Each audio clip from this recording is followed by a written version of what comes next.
Yeah, no, But it's no problem. sometimes I get so busy that I don't realize, hey, it's a family holiday tomorrow, you know? Yeah, Yeah. that's how I want to. Well, actually, man, I guess I gave you the wrong date initially because it was this No, week. no. I wanted You said the 10th, and then I'm like, Yeah, nah, let's do it the 3rd. yeah. And There you then, go. well, hey, but I'm glad we're making it happen, man. There That's you right. go, man. Nikki T in the house. Good to have you. Hey, Nikki. What's up, everybody? Thank you for stopping by. Yeah, Kat here as well. Christina, some guy, Dapper Tiger. Yep. So I will be corralling these monkeys in the chat here, keeping them straight, you know. There you go. In case things get too squirrely around here. Yeah, there we go. How many interviews have you guys done so far? We've been doing it for probably about 2.5 months, right? Like probably 10, 11, something like that. We do every Friday night, 8 o'clock. So we've had kind of a broad spectrum. Do you guys always have guests, or is it usually just you two? Yep, we usually get somebody on just to talk about other things. That's good, man. That's good. Yeah, so different topics. Like we've had people from all over the reselling community. Last week we had one of my buddies that does like homesteading, beekeeping, like all that kind of stuff. So yeah, we kind of get a broad spectrum so we wanted to bring you on and let you talk about all that stuff because you do all kinds of entrepreneurship and we've obviously watched your channel pick up. So well, guys, we won't waste a whole lot of time. We'll go ahead and get into it. If you're here, obviously, you know myself or you know one of these guys on the panel, but I'm Eric the OBX Picker. We thank you guys for coming out. As always, with me is Sam Dapper Tiger, and Reyes has been gracious enough to come and step through our interview tonight. So if you have questions, as always, put them in caps in the chat to make sure we don't miss you. And we're going to be talking a lot about entrepreneurship. And, you know, that comes in many forms. A lot of us here are in the reselling world. But, Reyes, we're going to let you open up and tell us a little bit about yourself, and we'll get going. Oh, well, my name is Reyes the Entrepreneur. That's not my real name, by the way. And I just love learning new things, new hustles, and sharing knowledge on my YouTube channel. And when I say I like trying new things, I love trying new things. I tried vending, eBay, shirts. I've even Postmates, and I got so many new ideas coming up. So definitely stick around. But you know what, man? I'm gonna give you a shout out real quick on my Instagram live. So hopefully we could bring in more people real quick. There you go. All right. That'd be awesome. All right. So good to have Steve-O in the house, Andy, Tim, Harry, if I hadn't already said you, bro. I know there's a lot of people jumping on. Yeah. Hey, guys, I'm going live right now. Link in my last post. Go check it out. And then let's see if people come through. All right. So how do we get started, guys? Well, we'll skip Tommy's question for one. I'm sorry about that. What was the question? No. We'll move past that one. Tommy always tries to throw everybody off. Miss Janet's in the house. Good to have you. You know, I know myself and Sam have a couple questions, and we'll wait and see what guys have come up in the chat. But you know, I know for me, I watched you kind of go from the t-shirt world, circle all the way through, and you still got that as one of your businesses. So, so what all kind of businesses? I know t-shirts and YouTube. Like, what else are you getting into these days? Right now, I'm getting really big into affiliate marketing, trying to promote products from other companies and make a commission out of it. Yeah, I got a Shopify dropshipping series coming in the next couple. I'm working on that right now. Yeah. But here's the thing: I'm not just trying to make something quickly.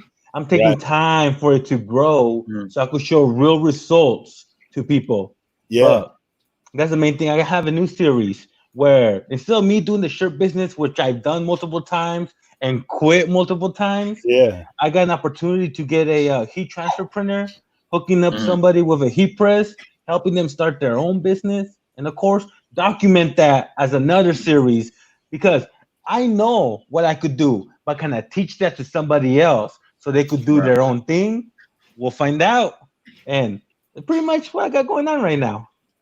That's cool. I mean, that was what was cool, when I found you is that you were kind of, enlightening folks at different things. I'm curious how many folks just got into reselling just from your 30 days of eBaying. Yeah. You know what, man? It's all about the community. I know there's not people that just watch me. Like, for example, the t-shirt community, it's huge. So when they watch one of my videos, then they go to the homie Stan Banks, Ken Young Kens, T-shirt chick, the print life. You know what I mean? So it's not just one person. It's the community creating something of value that inspires somebody to go after that. And of course, we all have our own perspective, our own different type of knowledge. So it's a whole community thing, which I love, man. Yeah. Yeah. I mean, that's what's important, man, kind of growing a community around it. So, especially like, anybody who has gone back and looked at your channel and saw some of your original, videos, they kind of, you get a sense of what kind of beginnings you're coming from. So it's not like, you're like Ty Lopez, you're telling a story like, dude, you're legit living out of your car. Yeah. Like trying to do YouTube. I mean, that, man, I was feeling that. Thank you, man. Thank you. And you know what? That was one of those, the main reason I did that was I was lost, man. I didn't know what I wanted to do with my life by 25. I had ideas, but I wasn't making it happen. And that was just the first real jump to figure out what I was going to do. But hey, man, I love it when people go back to those videos because I know they don't have to. And I know it's not like they're getting recommended. But when they go to my first videos and they tell me, but letting you know, the audio and the visuals, they were crappy, man. I didn't have the best equipment, but I didn't let that stop me from making something. Yeah. That's it. Yeah. Everybody, I'm going. Oh, sorry, man. Everybody, I'm going live right now. Check out my last story post to get the link. Come ask us some questions. Come hang out with the homies, eBay sellers. All right. The last one didn't work because it had to be over a minute. So read you. Yeah. But anyways, go ahead, man. We're good. Yeah, so Andy Sometto lives out your way. He's a Cali guy too. And so obviously he watches you. We've had him on the show. So he's got to ask the question, what about the gas, right? What about the gas? It's going up, bro. It's going up already. Hopefully by the end of the year. My big goal, I want to get a Tesla at the end of the year. And I won't have to worry about the gas. But everybody's going to be asking, what about the electricity, Reyes? And make them happy. Yeah. There you go. Always. There you go. I love it. Yeah, that's great. That's a good call, Andy. Man, I know you're known for a couple of taglines, and I always hear that. So obviously you're here with us dropping the free 99 knowledge. So that's one of the things we talk about. But man, I know for me, so what's been one of your favorite business pursuits that you've tried? I know you tried all kinds of stuff. So, you know what? Honestly, the biggest one is YouTube. YouTube's the biggest hustle I've done that's really paid off. But besides that, I don't know, man. I love them all the same. But there is a couple I hate, bro. Like, no matter how much I got paid, I wouldn't do again. What are those? Vending machines, bro. I know there's a bunch of people out there, but they're heavy. It's a long-term investment, and I just wasn't into it. It made me fat because of all the expired snacks I had to eat. Oh man, that's funny. Yeah. Dude, I know YouTube for us, obviously we're smaller, just kind of coming up, but man, I know for us, it's been a ability to connect with other people that you never would have had in normal life. Like myself and Sam, we live, what do you say, Sam? Like maybe 12, 14 hours away from each other. We would have never met outside of this. But man, it is one of those things. It's kind of cool to be able to connect. Obviously, you're all the way in California. I'm a Yeah. completely opposite, as far east as you can get on the Outer Banks of North Carolina, sitting on an island right now. Talking to you in California. So I think it's cool how it opens the door to connect and a sense of community. That's what I've seen within the reselling community. Like we have a group of people that we're able to kind of get to know outside of regular life, you know? Yep. And you know what? YouTube is a great place to just meet new people and interact and gain knowledge. It's a great platform, man. It's a great platform. Yeah. Yeah, I was just even connecting with all the folks like today. Just I was telling you earlier, it was like a dream come true getting to meet a couple of like my reseller idols and YouTube idols, and then cap it off tonight. It's nice, man. Like, and so to hear somebody who's gotten to where you got with all your views and your subs, you're still like, we gotta build that community, and be true to that. It's nice. It's refreshing to hear, because I think sometimes I get the sense people lose sense of that. So they do, man. They do, but it's because they're all about the money. Once you grow on YouTube and you start seeing the ad revenue and start getting more opportunities, you kind of lose focus of what really brought you up. And I even myself though, man, I'll be honest, I'm not into the whole community as much as I used to be, just because I've just been busier. I have a family, but whenever I have a chance, like doing interviews like this, I try, man. I try. Dude, absolutely. It was crazy. I mean, like, I'll just give people a little background. For me, I've watched Reyes for a while, and I've actually told other people about it. I'm like, man, Reyes is one of those guys I just enjoy watching you, man. You have such an energy, a presence about you. You're entertaining, but yet informative as well, which is what we all want to have. So, man, I follow him on IG. I just dropped a question. Hey, how about coming on our show? Because you ask anything. And so I texted Sam when I got the screenshot back. You're like, I'm in. I was like, dude, that's awesome. Like, so it does show me that you're grounded a little bit more so than other people too. Because like you said, some people can take it to an extreme and they just get into like the whole what's in it for me. Because I was like, really, we don't have a whole lot to offer as far as you coming on for you to take time out of your day to do that. But I appreciate it. Man. It's great. Of course, man. Of course. So guys, if y'all have any questions in the chat, feel free to ask. So we know that you tried eBay a little bit a couple times. What do you think of that? eBay's cool, man. Of course, you can make money on it, but it's really the learning curve of learning the shipping, of learning how to source, selling things. You know what? I get this question asked a lot. There's a lot of people who are barely starting on eBay and like they're getting scammed. Luckily, most of them don't fall for it. But like, for example, you post something and someone makes you an offer of more than you posted. That's going. Do you guys know what I'm talking about? Yeah. When I first got started, man, I had people that were trying to do that stuff to me all the time. Why do they do that? Because they look and see that you don't have any feedback, so they know you don't know what you're doing, and they think they can get you. Like you ship it out, and then they complain or whatever. They're hoping you'll get just send them the money because you're scared to do anything else. Like scared to get a bad review or anything. Or like if you put on an item. One of the things I had happened to me early on, dude, I had a pair of Jordans that were like nice.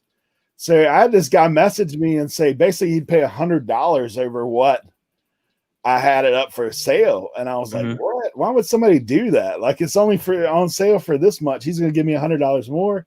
And then I'm one of those people, I like to look it up. So I looked it up and I was like, oh, it's a scam. Like the guy's going to cancel his credit card payment because what he's wanting to do is pay outside of eBay. So I had no protection. So thankfully I looked it up, but I'm sure there's other people that did, took that. But those are the learning curves that I'm talking about on eBay that you just learn through experience, man. There's no one really teaching you specifically because everybody's situation is different. Like I might sell clothes, somebody else might sell shoes, electronics. So your shipping method, how you list might be different from how I list. And But Yeah. hey, I was actually doing eBay full time for a year and a half until I got banned because I Yeah. was selling decals, fake decals. Mm. Yeah. Yeah, but learning experience, man. Yeah. Yeah. I mean, and like you said, even just like the difference of, the things I find, just the sourcing style can completely change the model of what you're trying to accomplish. Exactly, man. So, yeah, but when you were selling clothes, I was like, no, not the clothes. You're never going to get that gas money. Hey, you know what though? No, There's clothes. not a lot of profit in clothes unless you pick those brands. It's all about the brands Yeah. when it comes to clothes. Yeah. Dude. That's it. Well, even some of those like vintage, band T-shirts, movie T-shirts, man, they can go for like a few hundred. And you know what? I never even got to that stage. That's the thing about when you pick a niche. There's just so much to learn in that niche. Mm-hmm. But yeah. More Income asks, when are you going to become TikTok famous? Do you mess with TikTok at all? Nah, man. You guys heard they might get banned? That's what I think Tommy had mentioned something. TikTok is on the way out, it seems. I don't know. But here's the thing. I never jumped on TikTok because I'm limited on my time and learning a new app and putting effort on the new app, especially an app that I can't monetize. It didn't seem appealing to me. Mm-hmm. Tri-Flippers had listed, do you continue those businesses after your video series? No. Once the video series is done, that's it. Because here's the thing. I'm a YouTuber that makes business content. I'm not a business guy that makes YouTube videos. Right. So pretty much once the content is done, I figure out what I'm going to do next, and I just go for it. Omar's a little late to the chat. I know you said that your vending machine business is the one you hated the most, so I'm assuming you're not continued down that road. I sold everything, man. So I grew it to, I had about 25 locations with the candy machines, and then I had 4 big full-line vending machines out there. And the candy machines I actually gave away to I posted something saying, hey, if you're in the Hanford, California area, come get a free gumball machine.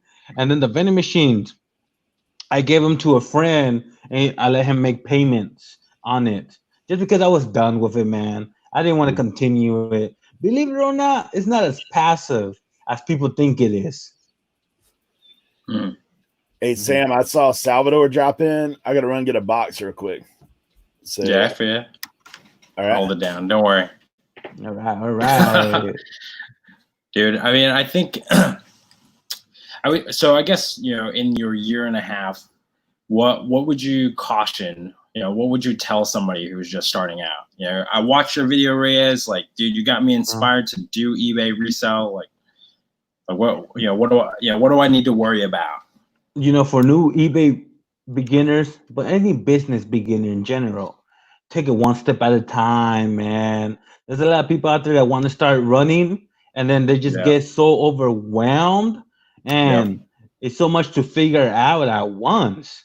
So my advice is, for example, instead of going out there and sourcing, sell what you can from your own garage, your attic, just so you can figure out the shipping, the listing, the pictures, and then just grow from there.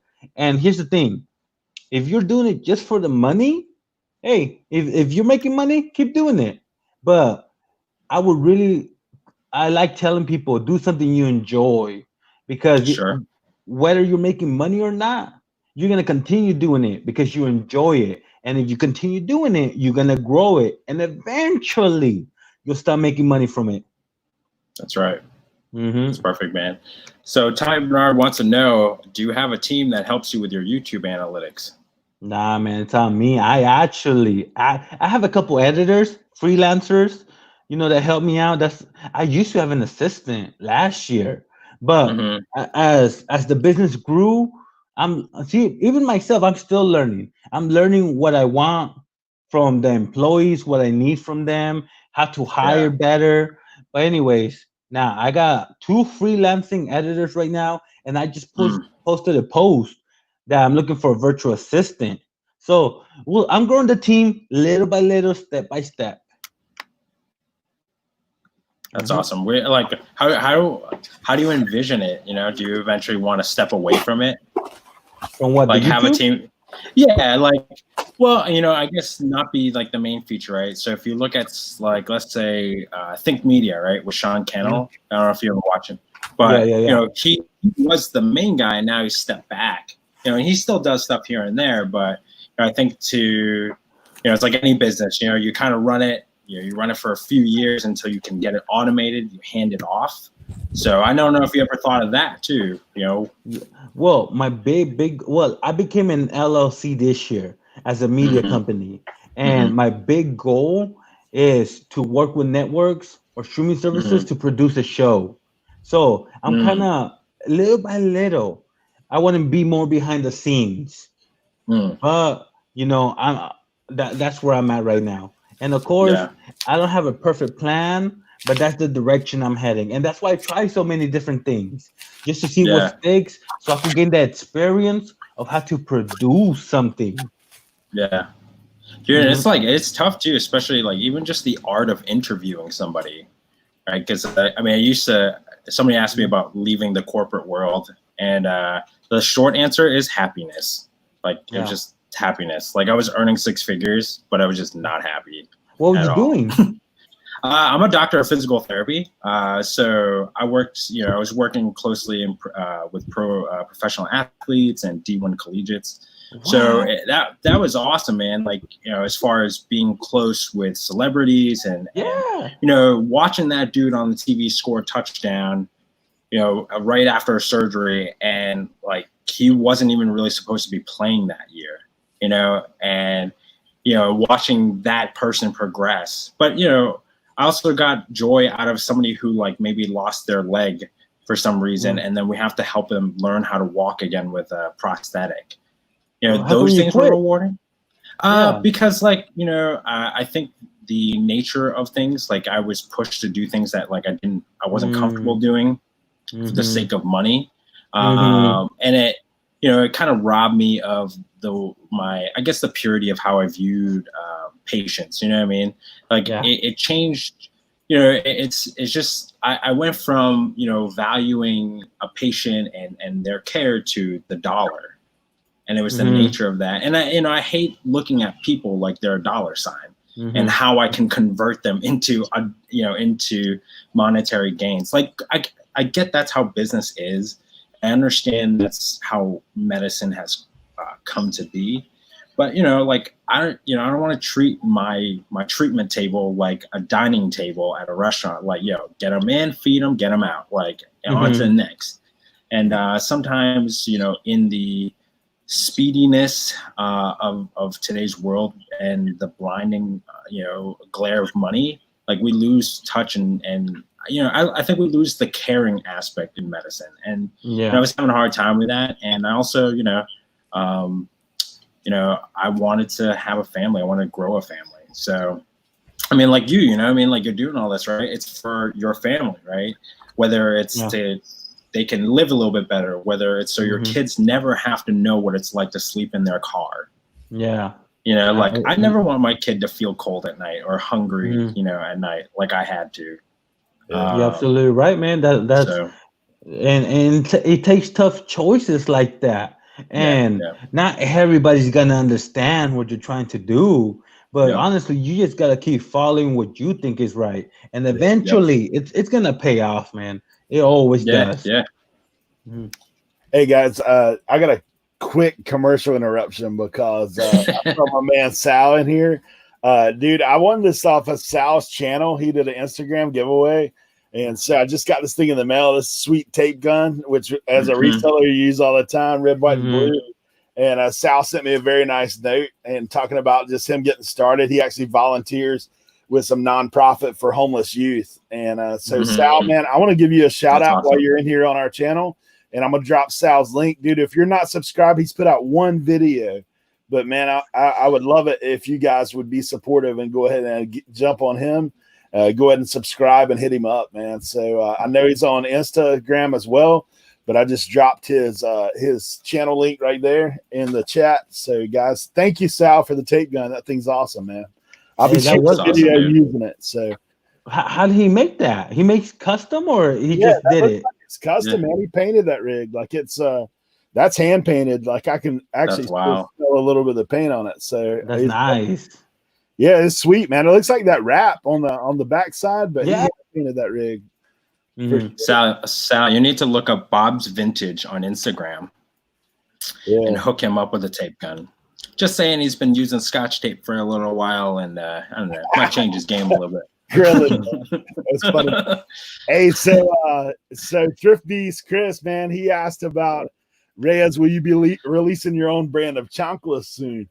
Not soon, but maybe one day, bro. Limited edition, you know.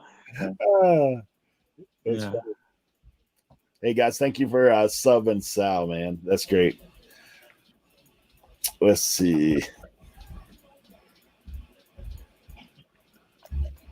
Here's Andy. Running a brand. What did you learn from employing people who are just like you, trying to make money, who don't want a boss? It's hard. Yeah. I've had to deal with one person like that who wanted to work with me, but they wanted more control over it because they wanted to be their own boss. But it's hard, man. It's like having too many chefs in the kitchen. Yeah. Sure. And of course, I encourage them to start their own thing if that's what they want to do. But see, and it's all about learning. You know, I'm still learning myself, but right now what I'm looking for is a team player, not someone who's trying to do their own thing or someone who's too busy. I want someone who's willing to put the effort into growing this. Of course, if they want to do their own thing, I would never stop somebody from following their dream because I know I was in that situation and I didn't like it. I didn't like how I felt like someone had control over my life. Yeah. And, sure. But that's what I'm looking for right now. Just a team player who could get things done. If we continue working together, great. If it doesn't work out, I wish him the best, and I'll just keep moving forward as well. You know, have you thought of it's lost? I think that's something that's lost in in some of this, and obviously YouTube's a little outlet for that, but man, you think of olden days, like there was mentorship type of situation, right? So someone would come in and they'd work with you and for you and whatever, and then they kind of learn the deal and then they branch out. Like when I owned my own business, I always told guys, I said, this isn't the end all. Like this isn't like I hope you do not stay here for 40 years. Like I want you to come in and learn a work ethic and learn how to do that and then go and do your own thing. I mean, like but for the time you're here, there's one boss, like that's my stuff. So exactly. I mean, I think that's tough, because it's like, as an employee, right, I want a sense of autonomy too. Like I want to be a team player. I want to know I have responsibility. I want to know I have purpose. I also don't want to be micromanaged throughout the day. So it's finding that balance too, like, have you thought about like interview questions to kind of weed that stuff out? Well, one thing a lot of people don't know was from 21 to 28, I've had like over 30 jobs just because I jumped from job to job just for that reason. If I felt they were being disrespectful, I feel like they didn't value me. But here's one thing I learned, man. Not all jobs are like this, but most jobs, you're just a number.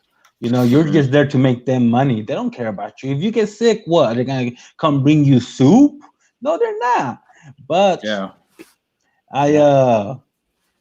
man. So like right now, see, and here's another thing I learned. It's going to sound bad, but it's the truth.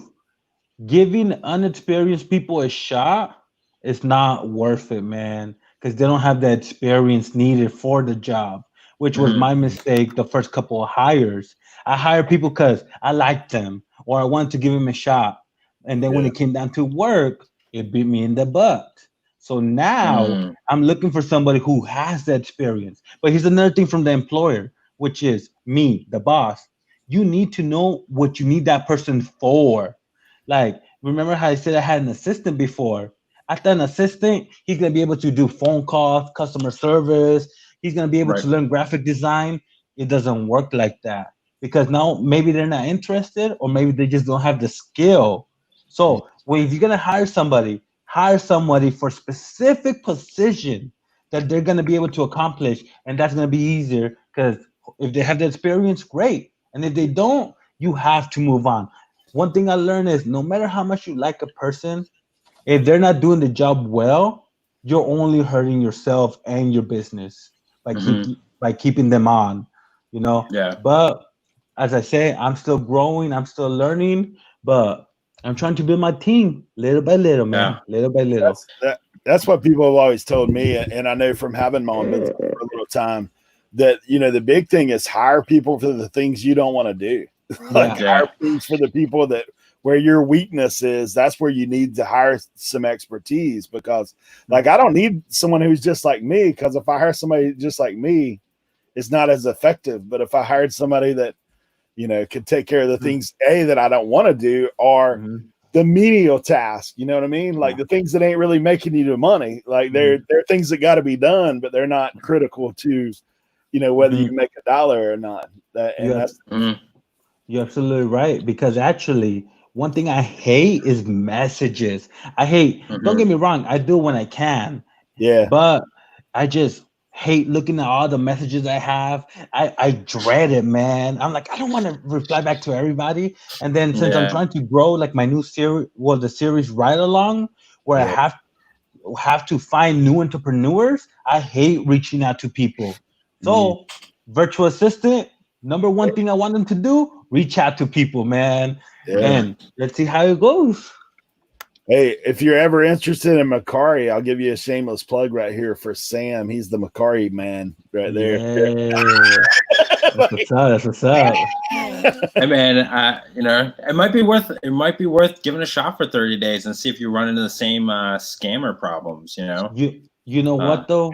Right now at this moment, Macari actually hit me up to deal with that.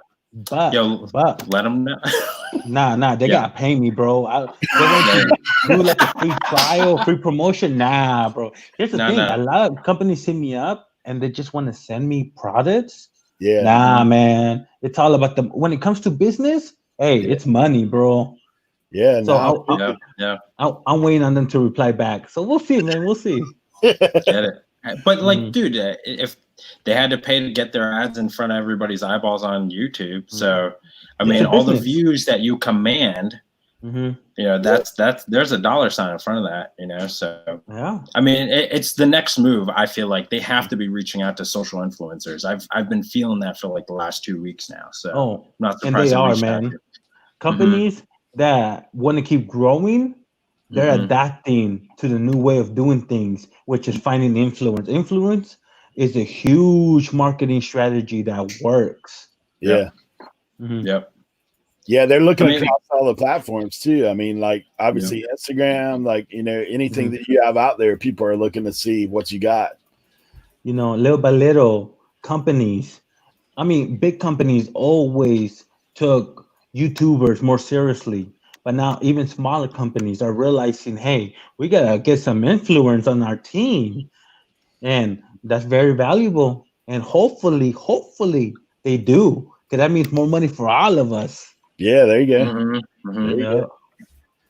That's it for sure. Want to talk glass sometime. Oh, it's some people. Man, I was thinking about like just like the interview stuff, like and how you can kind of like get work on people's psyches. So like when I was practicing, I built 3 clinics from the ground up, like when I was working. So having to dealing with doctors who are young guns out of the gate. You imagine calling a 25-year-old hotshot, a doctor, and they're out of school, they're curious, they're hungry, they want to run this joint like today. Like, dude, you don't even know, like, you can't even get your documentation, or, simple stuff right. Like, so let's start slow here. But I mean, just doing things like I would talk about the weather, right? And you think like, oh, like, well, what's the weather going to do? Like, so if it's a bad day, like say it's crappy out, I'll say that, man, it's raining, and I want to see what they do with that negative piece of information. Are you going to run with it? Are you going to drill it into the ground and commiserate with me on it? Or are you going to turn it into a positive? Because that's what I want. Because when you're talking to a patient who's probably having the worst day of their life today, the last thing I need you to do is to commiserate with them about what's going on in their life. If anything, I'd rather you sit there and bring some positivity to their day. And from a customer service standpoint, now that patient wants to come back because I've provided an experience for them. Well, not myself, but I have helped influence that because I've kind of cherry picked those folks, just looking at their psyche. And then I would I would make them sit there and talk to patients, and you cannot talk about their injury. You can't talk about their rehab. You just got to talk to them as a person. So I want you to tell me what's going on with them, what's going on with their family. Can you connect with another human being on a deeper level than just like, I looked at your chart. Now you're just a diagnosis. You're just a number. You're just a somebody. You're not important. So it's like, trying to bring the human, the caring side back to medicine, So and how we can do that for you with, weeding those out. Because I think, man, like if you get your filter process right, you might be able to kind of weed out some of those folks and get that, that hungry dude who's also a team player, that utility guy that you want. So, no, I feel you, man. And this is one of those things that I just have to learn, and I will learn. But we just, I'm only gonna grow, and I'm not only in business, but also as a person, as an employer. And man, you're absolutely right. I feel like I'm gonna send you a book. Yeah. What is it? It's 4 Leaders by Paul Lancioni. And it talks about a woman who comes in and takes over a tech company, and the things that she had to do to unite her team because it was super fractured. This department wasn't talking to this department. This department was angry at this department, and there was no flow. And then because she was a woman coming into a high, a dynamic field, she was looked down upon. So, but she had emotional intelligence on her side, so she was able to unite everybody after hearing them and figuring out what their drive, what their incentive was, what their carrot was, and then figure that out and then dangle it in front of them and then make them work together. Not influence them to. Work I get you. So, hey, man, I love reading books like that. I'll hit you up later with it. Yeah. If not, just what was the name of it? 4 Leaders by Paul. Paul Lonconi, I think it is. All right. Sounds good. Yeah. Hey, so Tommy asked, did you take a break recently? Do you ever feel burnout from YouTube? Oh yeah, all the time, man. All the time. But one of the things I do the most is focus on content I want to make, because I have that passion going forward. That's why I stopped so many series. And that's why some of my audience really gets upset with me, because once I lose passion or I don't want to do a business anymore, I just stop, because I'm not trying to do something I don't enjoy for the money. I'd rather do something I enjoy and it's not making a lot of money, then go after the money, but just not be happy with what I'm doing. And yes, I did take a break recently because of the COVID-19 when we were first going on quarantine. I didn't upload for like a month and a half, and I really enjoyed that break, man. I might do it again. I don't know. It's crazy, man. You see some YouTubers, man. I forget the name of the channel now. It's a huge channel. He uploads 1 video a month, man, and it's just like gets massive. But it's like a movie practically when he uploads it. But and I'm sure he enjoys it. And I'm sure his audience, they're okay with it. That's one thing I learned, that you could take some time off if you're gonna come back with something awesome or something good. Because your audience will like it. And if they don't, hey, you just gotta keep going with it. Well, I think that kind of shows through, right? Like if you're not enjoying it, and it becomes like a put on thing, it's harder to get that going. It's harder for people to relate to that when it's not real. I mean, I know there's a lot of fake stuff out there. Believe me, where I live is where they film Wicked Tuna. I know the whole backside of reality television, but yeah. For me, it's non-reality television. But I don't want to be like that either, man. I just want to be who I am and try to do the best I can to enjoy it while you're here. Otherwise, it's just a job, right? It's just work at that point. Exactly, man. Yeah. So, out of all the hustles, what would you say, would complement reselling? Because it can get hard, can get arduous. You got to throw cash at it. So it's one of those, you're limited by a few factors. Your capital, your space. So one thing that I feel really complements it is selling on other platforms and other ways. Like, let's say you have something, post it on Facebook Marketplace, on Craigslist. And I mean, if you're trying to sell things and using other things, another business that complements reselling, YouTube. That's it. I wouldn't really know anything else, man. Because reselling is pretty much its own thing. Yeah. But yeah, man, yeah. That's why I tell someone just find different ways of selling. Yeah, we got guys like Tim over the years here who sells on 6 platforms. It kills it. You know what? I only really stuck with one platform just because. What if I post the same thing on different platforms and they both sell at the same time? What do you do? Has that ever happened to you guys? You cancel the one that's not eBay. Wow. That's what everybody will tell you for the feedback purposes. You'll get punished harder on eBay if you cancel it. Really? Yeah. You know what? So, I did try Mercari for a little bit. I didn't really. I don't know what niche, what type of stuff really sells on Mercari. I think like gross stuff, right? Well, not gross stuff, but like younger people. People will tell you toys and video games. I find shoes do really well. Women's clothing, like Nikki T, she found some Lily Pulitzer pieces. Like I think she posted one and didn't even last 12 hours on there before it sold. So I mean, I see all sorts of stuff. I see, anywhere from like Pokemon cards to like I listed vintage Vaseline glass on there. So some trying antiques on there too. I mean, I know some people were trying like ephemera stuff on there too.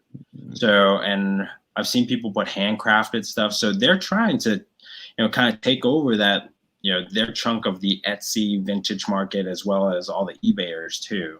So I get you. Hey, but I feel like the more platforms, the better, because it creates more competition between each platform. Like for example, I don't know who does this, but eBay started doing offers. Like you could send customers or people who click watch this offers. Who does that? Who else does that? Is it Mercari? No, huh? It's another app. Promotion. They do promotion. Mercari does. No, I don't know. I'm sure I'm sure somebody in the chat knows what app I'm talking about. But anyways, yeah. Yeah, it's one of those things. Hey, so Steve-O, South Carolina Thrifted Treasure asked, have you ever been to Goodwill Bins, like when you were doing the eBay? Oh, bro, I wanted to, but there just wasn't any in my area. And they're all over here in LA, pretty much, I think. But nah, man, I really wanted to, though, but I just never had a chance to. Have you guys? From what I understand, you could set up a camera in there and create your own YouTube channel just from the hysteria. Yeah. From what I understand, you need to bring protection. I'm pretty sure that's the epicenter of COVID is Goodwill Bins. Dude, I saw somebody post a video of their bins, and it was like watching a bunch of like hyenas feed off of like a carcass. Like they're just like huddled around this bin, just shredding it apart. I'm like, gee, we need like one of those BBC nature documentary guys to like narrate it. Like here in the wild are some savage resellers ripping through a bin. There you go. Hey, that's what I'm gonna do for you. Just a skit. Yeah. Just take a little camera and then just watch them and then just narrate it. Yeah. That's what I used to do in the mall in my head. Yeah. People walking around. Right. That's it, man. That's it. Luis asked if you're still going to continue ride along stuff. Ride along is one of those series that I find really interesting. I enjoy making that, but Yeah. now it's gone to the point where I need to reach out to people because I'm getting the same businesses hitting me up, t-shirts. Like for example, I got 3 car detailing videos up and I got 2 more coming up. Yeah.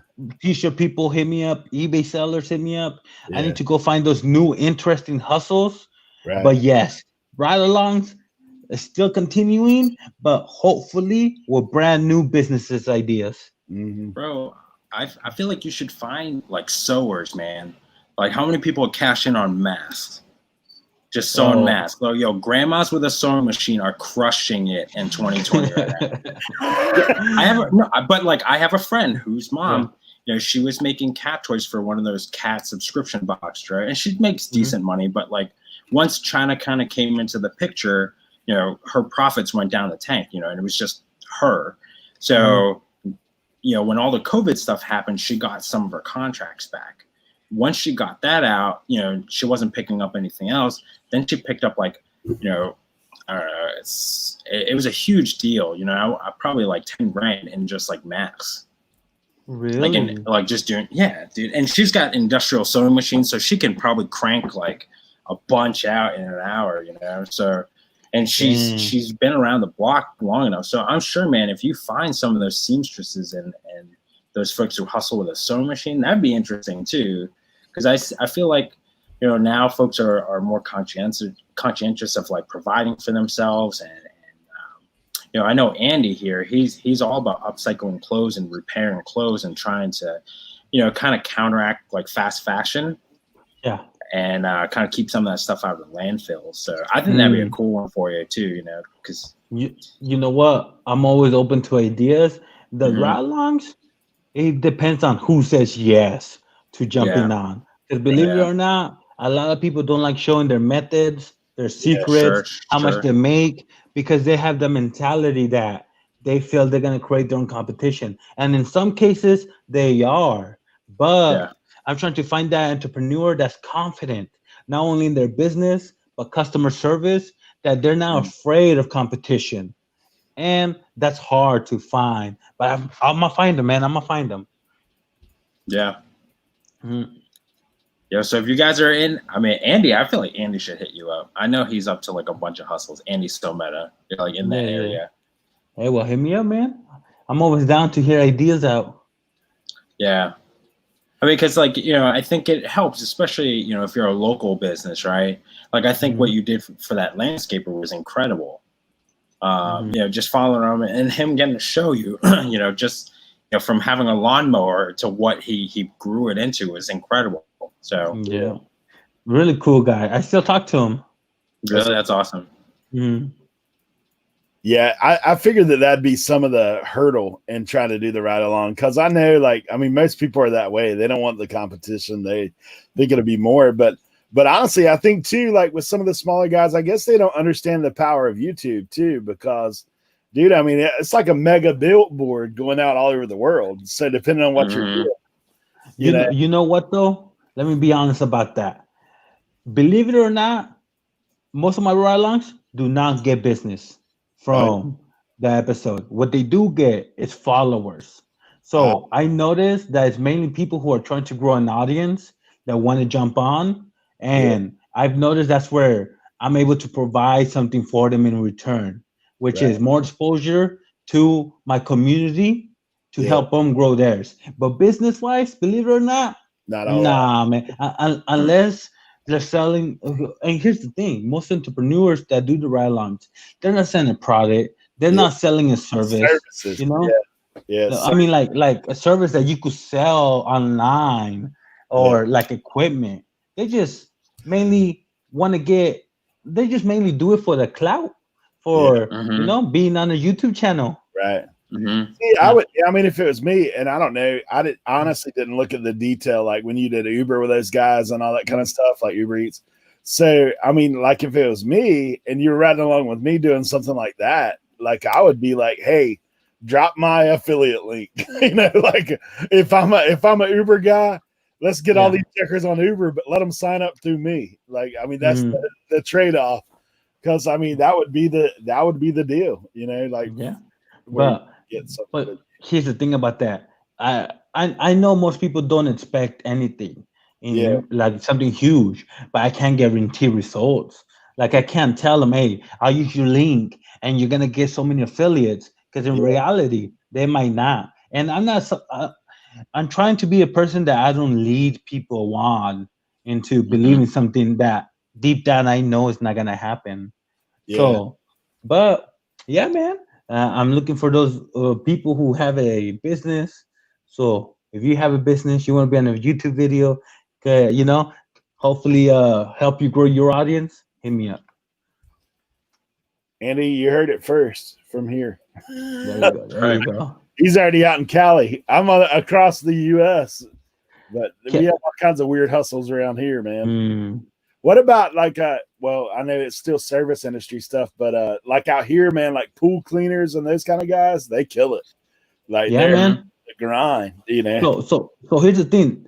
I'm not short of ideas. I'm sure of people who are willing to share the knowledge. Right. I'll do a pool guy tomorrow, by just finding those right people that are willing to share. Because when I hit up people or they contact me, I always let them know, hey, just letting you know, I'm going to ask you how much you make. I'm going to ask you, where do you get your stuff? I'm going to ask you, and I'm going to ask you to show us how you do it. Yeah. A lot of people are not comfortable with it, man.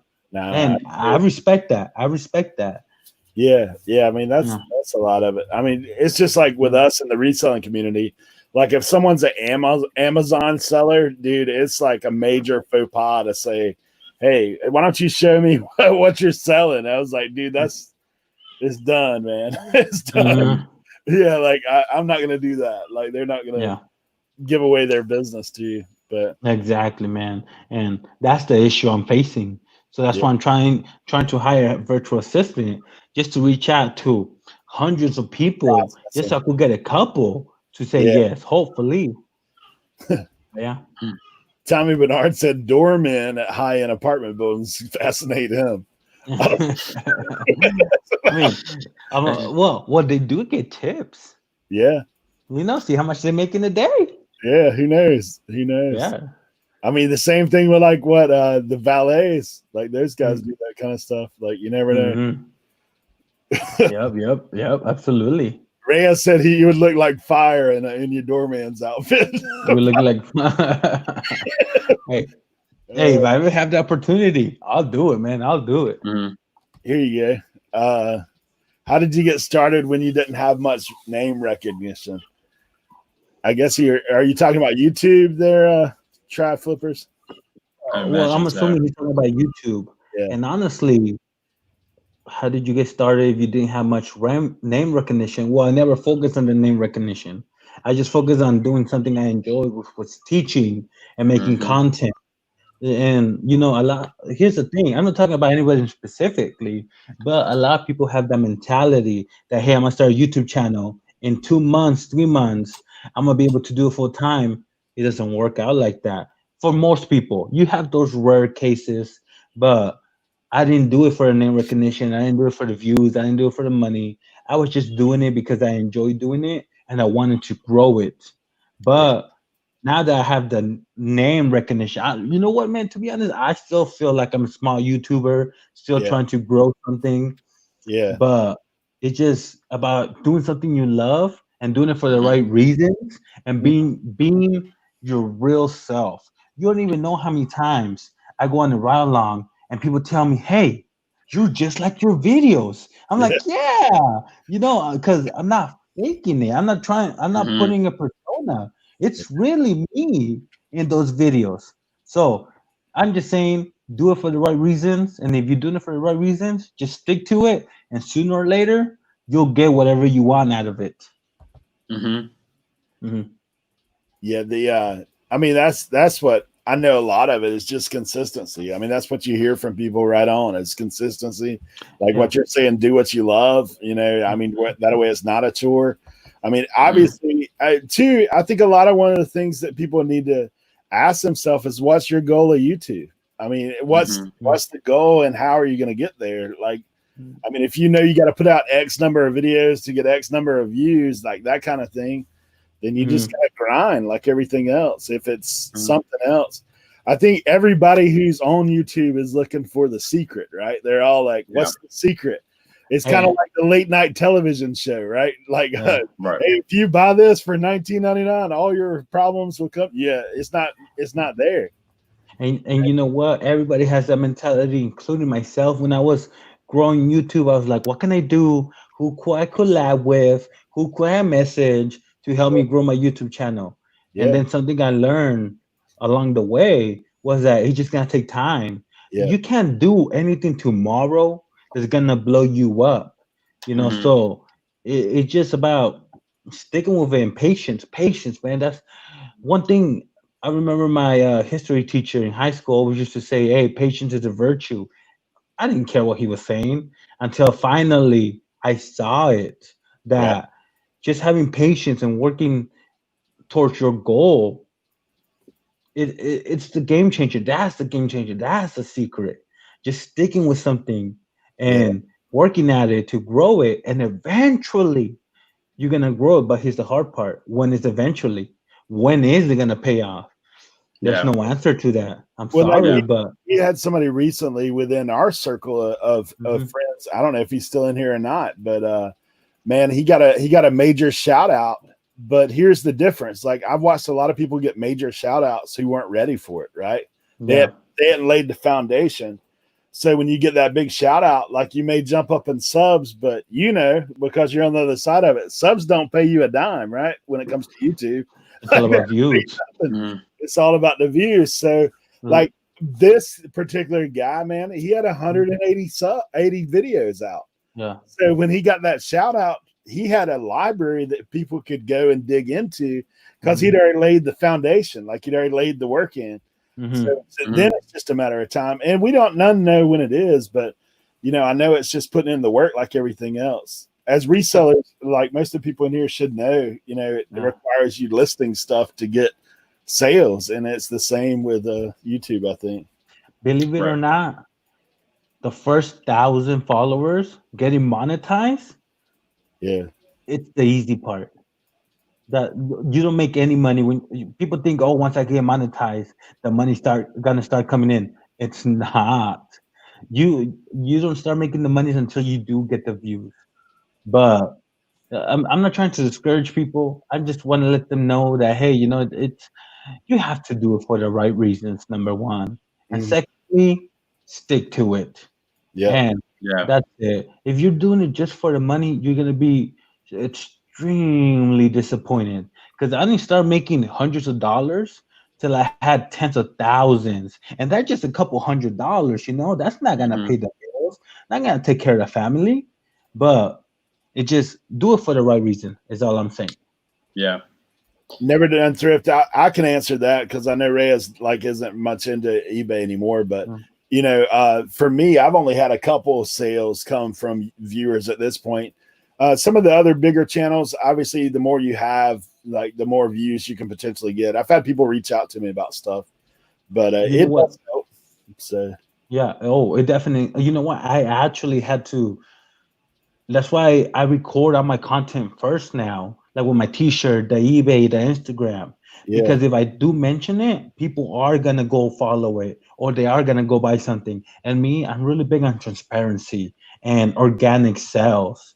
And that's why I have to hide everything, to be honest. Because yes, people will buy not a huge amount, but like, for example, when I was doing DTG, almost about 90% of my business came from YouTube.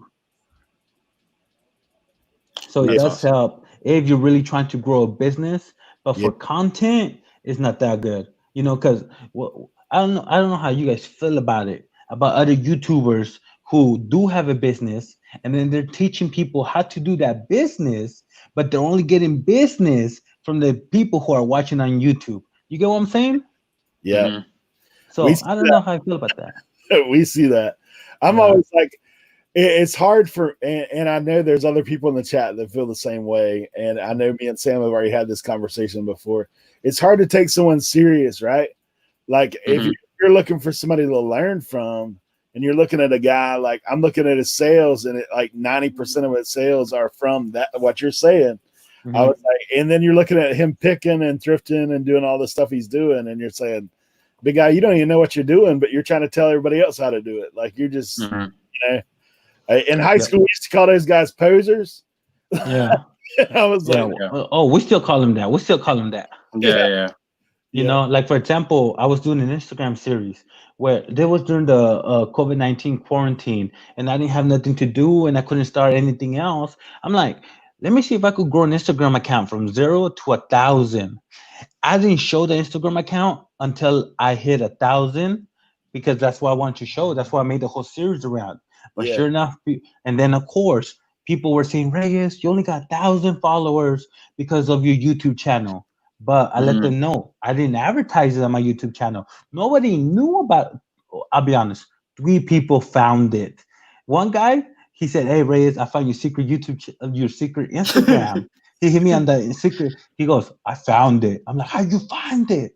He goes, "It took me 3 hours of looking through motivational pages until I found the colors you were using." I'm like, "Dang." Man.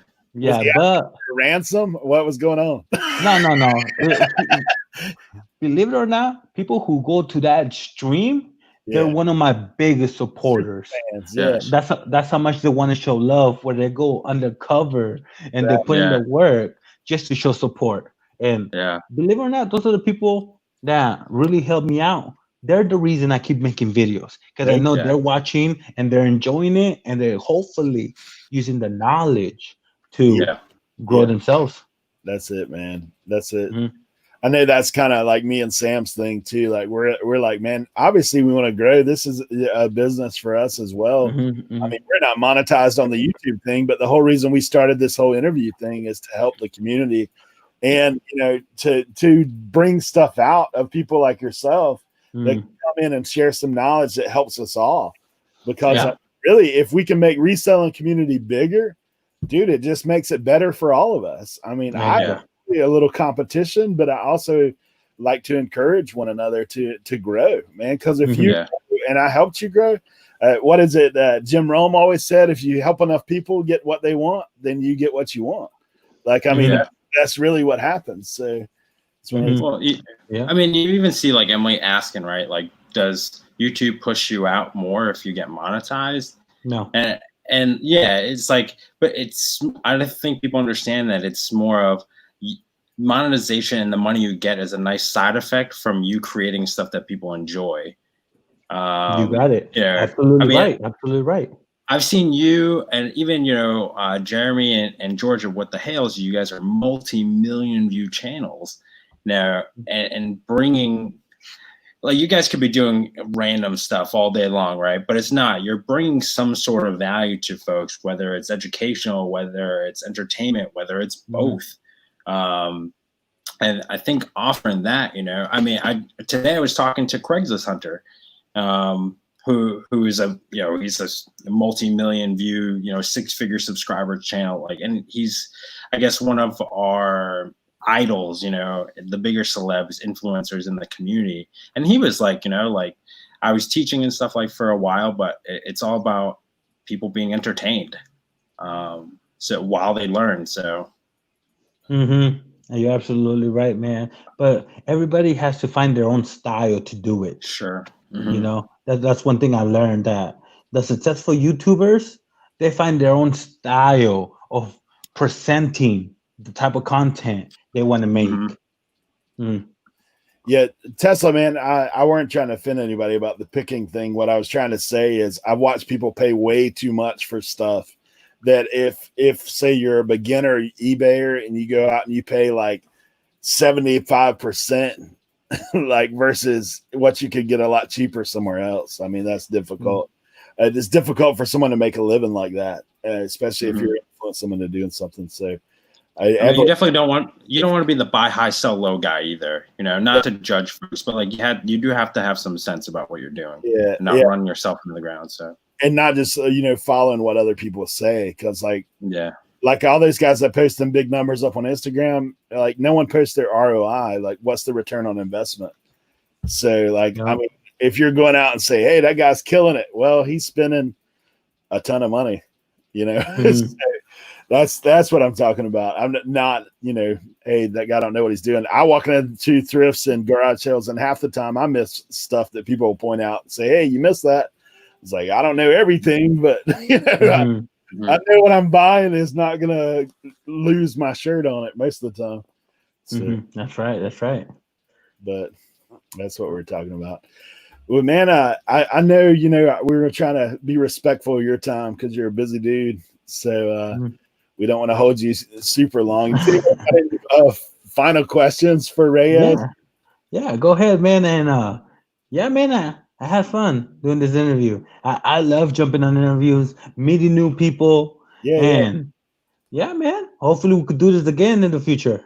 Yeah, for sure, man. We're down. We're on here every Friday night, man. If you're ever bored, need something to do, stop by. For sure. But so does anybody else got any final questions for him? I'm gonna give you just a minute and then we'll close this thing out. So, so what do you guys got planned this weekend? Dude, for me, I gotta get on a roof tomorrow. I do some maintenance for a lady's beach cottage. So I gotta do a little shingle patch before we get some now is that kind of like a little side hustle, or is that like a favor? Yeah, no, it's a side hustle. I'm getting paid, that's for sure. But yeah, I have a couple houses I look out for. Like, and their owners will call me and say, "Hey, you know, I'm one of those jack of all trades, masters of none. You know, so I can do it all." Like, but it's one of those things that may not be the best at all of it, but I can get by. Hey, and if not, I'll just watch YouTube and figure out how to do it. Right? There you go. You know what? Funny you say that, because there's been a couple times I went to the car mechanic saying, "Hey, you think you could fix this or change that?" And they're like, "Yeah, let me just YouTube it." I'm like, this guy over here. Yeah, dude. Yeah. There you go. I mean, man, I gotta say, you know, for anybody who's watching, and I talked about this morning on Ecom and Beyond, you know, for someone like Reyes, who came from humble beginnings, had no clarity on where life was going for him, you know, was able to find a bunch of hustles, find a purpose in that, and grow a YouTube channel, a business from the ground up. I mean, you know, I look at that as that's not only inspirational, that's potential. You know, you're like the dude who ran the 4-minute mile. Like, oh, you guys, you know, what the hails, you guys? Why? Because up until that point, nobody thought that running a 4-minute mile was, you know, even a thing that you could achieve. Once that one dude did it, then everybody was doing it. So to see folks, you know, in the hustler community, in the reselling community, hit those, you know, those milestones. And I know in your eyes, and Jeremy will probably say the same thing, you guys are small, you know, but to us, you know, if you guys can remember that far back, you know, where it's just a few hundred, maybe even double-digit subs, right? Maybe one view on a video at that point. How painful, maybe disappointing, arduous that was, right? Yeah. You know, for us looking at you, it's like, dude, that, like, we can get there, you know. So I hope you guys look at that and see that inspiration. So, but here's one thing that really helped me out this whole journey is celebrate the small things. For example, I remember telling my girlfriend, "Hey, how many subscribers did I have yesterday?" And she'd be like, 50, right? I'm like, "Yeah." Guess how many I got right now? She'd be like, "How many?" 52. And we'd be like, "Oh." Hey, we're right there, man. We're right there. That I kid you not, that was my whole experience. That's what I did. I celebrate, be happy. You're getting something, you know? Well, I tell you, you know, it is one of those things. Andy did have a kind of a statement. Is there a single or few defining moments that lets you know you're on the right track, even when you doubted yourself? You know what, man? Just believing in myself was one of the things where I just told myself, this is going to pay off one day. I'm in the right track because I'm enjoying what I'm doing. Sure, I'm not making money. Sure, I'm struggling, but at least I feel happy. I feel satisfied.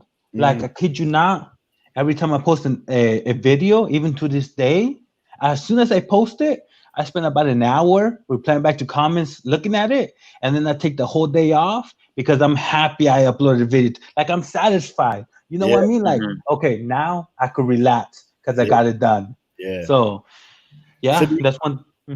do you have that thought sometimes when you're dropping one, like, this is it, this is a good one, like, I know I nailed this one, like that kind of thing? Videos? Yeah. Every single one. I think every single one, because I put so much love and effort into them, Yeah. in my opinion. And I think sometimes I'm right there while I'm editing and I take a break and I'm like, this is going to be the million views video. This is going to be my next million view video. It's not, but that's how much I enjoy it. That's how much I love them.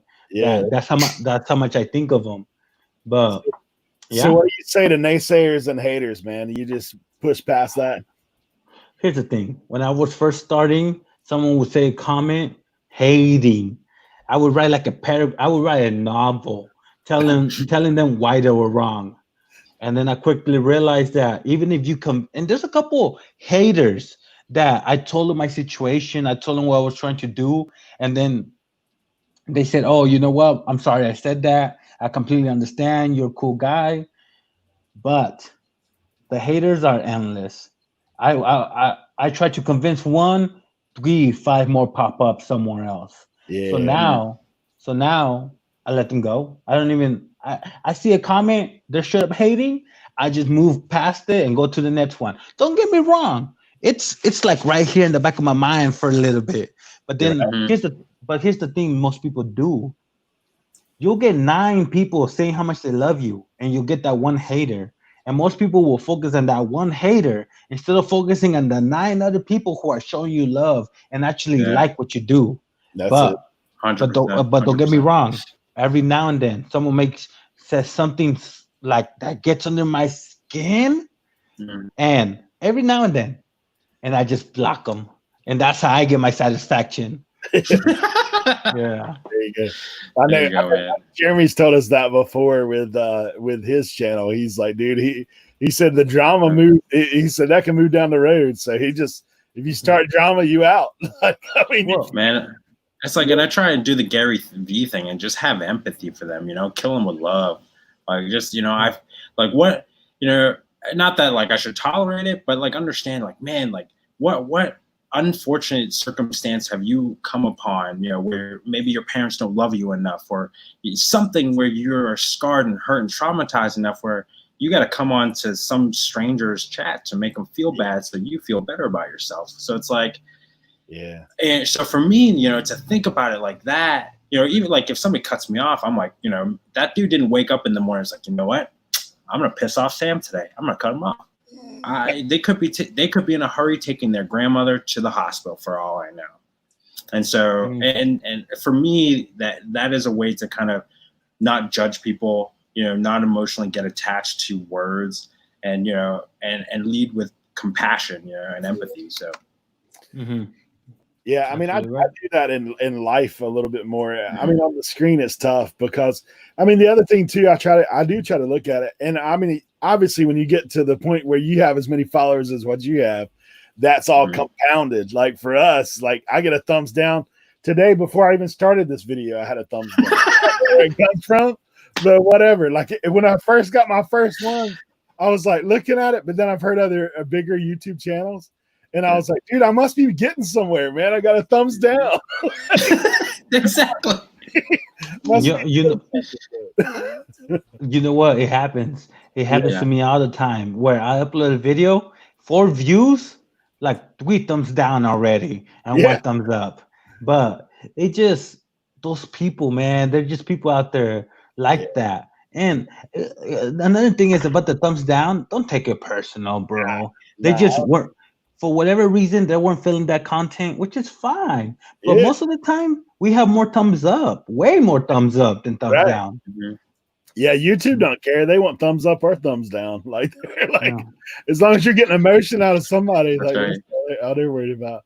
It really does say sometimes their comments are funny because you can tell they're really trying to come up with something. They're really. Oh my gosh.